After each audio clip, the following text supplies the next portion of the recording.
Salam sejahtera untuk kita semua, Shalom. Waktu yang indah ini mari kita siapkan hati dan pikiran kita. Kita akan merenungkan kebenaran firman Tuhan. Sebelumnya mari berdoa.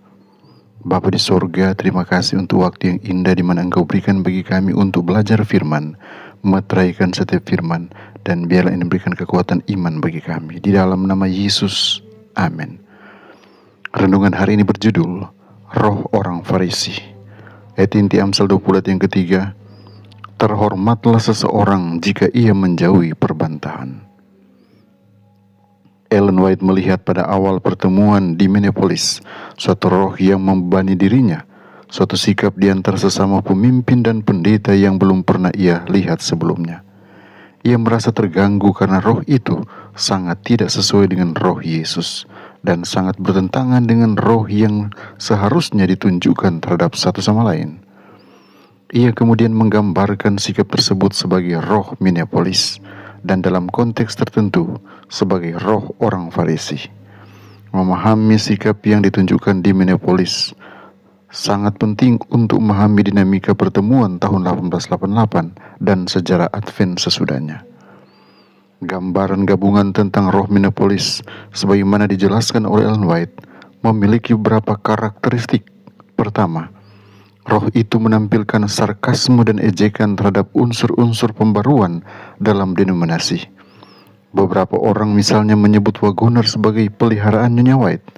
Kedua, roh tersebut membuka jalan bagi kritik dan sikap suka mencari kesalahan.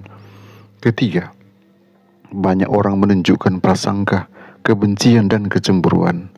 Keempat, roh Minneapolis mendorong perasaan dan sikap kritis. Kelima, mereka yang memiliki roh itu digambarkan sebagai orang yang mabuk dengan semangat perlawanan terhadap suara Roh Kudus. Keenam, roh tersebut mendorong orang-orang untuk berbicara dengan tujuan membangkitkan perlawanan terhadap mereka yang memiliki pandangan doktrinal yang berbeda. Ketujuh, roh itu melahirkan pertentangan dan perdebatan mengenai doktrin sebagai pengganti roh Yesus. Kedelapan, roh tersebut menghasilkan kecenderungan kepada permainan kata-kata dan perdebatan tentang kata-kata dalam pembahasan doktrin.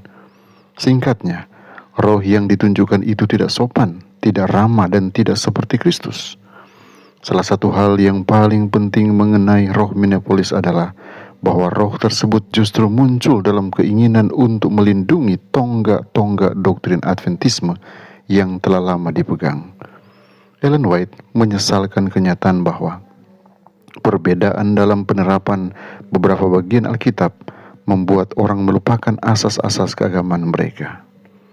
Ia bahkan menyatakan pada dasarnya bahwa jika mempertahankan pandangan tertentu membuat seseorang kehilangan roh kekristenan dalam roh, perkataan, dan perbuatan, maka pandangan itu telah membawa akibat yang sangat menyedihkan. Disinilah letak tragedi Minneapolis. Dalam usaha untuk mempertahankan kemurnian doktrin Adventisme dan penafsiran kitab suci yang tradisional, sebagian pemimpin di Battle Creek membiarkan cara mereka mempertahankan kebenaran bertentangan dengan roh Kristus. Kebenaran tetap harus dipertahankan, namun cara kita mempertahankan kebenaran juga harus mencerminkan Dia yang adalah kebenaran. Kita dapat memiliki doktrin yang benar, tetapi kehilangan roh yang benar. Kita dapat berjuang melawan kesalahan, tetapi melakukannya dengan sikap yang justru menjauhkan kita dari Yesus. Ya Tuhan, selamatkan kami dari roh orang Farisi. Jangan biarkan semangat mempertahankan kebenaran membuat kami kehilangan kasih, kerendahan hati, dan kelembutan Kristus. Penuhi kami dengan roh Yesus dalam segala perkara yang kami lakukan hari ini. Amin. Tuhan Yesus memberkati kita semua. Mari kita berdoa. Bapa di sorga, terima kasih karena Engkau boleh menegur kami melalui firman. Arahkan kami untuk senantiasa menaruh roh Kristus dalam tindakan nyata kehidupan umat-umat Tuhan yang mendengarkan channel ini.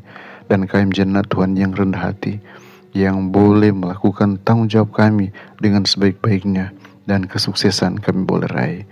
Di dalam tangan Tuhan kami serahkan semua tantangan di hadapan kami, karena kami percaya ketika kami serahkan ke dalam tangan-Mu, Engkau berikan solusi, Engkau berikan jalan keluar, dan Engkau berikan kemenangan, Engkau berikan sukacita. Bahkan hari ini kami lewati dengan keberhasilan sorga. Berkati semua anak Tuhan yang mendengarkan channel ini dimanapun mereka berada. Hamba berdoa mohon berkat dalam nama Yesus. Amin.